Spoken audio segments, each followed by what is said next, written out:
been hovering up here at this kind of all-important resistance level, which was the May-June high of 22, and this would be a place where we would expect to absorb overhead resistance. We know there's resistance between here and around that 43.50 level, and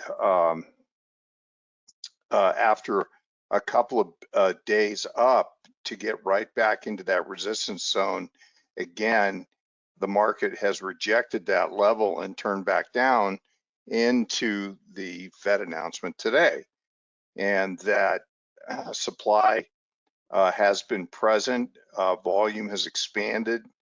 It continues to be in the range of this, really the very upper part of this big range, which, you know, we loosely characterize as potential accumulation. And I believe, as we've said repeatedly in the past, that it needs to show the ability to be able to grind through this overhead resistance and show that supply has been absorbed by strong hands and that the market is ready to go upward, even if it needs to have, say, one more LPS or whatever. So anyway, we have maybe a discussion about that in a few minutes. So anyway, the S&P is just persistently holding at this level. And now, as you recall from seasonality that we talked about last week, we're getting into early May.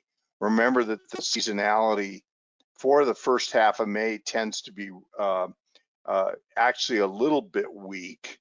So we have somewhat of a pause into the middle part of May, and then seasonality improves right into the end of the quarter.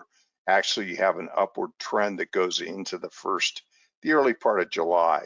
So we'll see if that seasonality, in fact, that the market tracks with that. We'll keep looking at that in future weeks.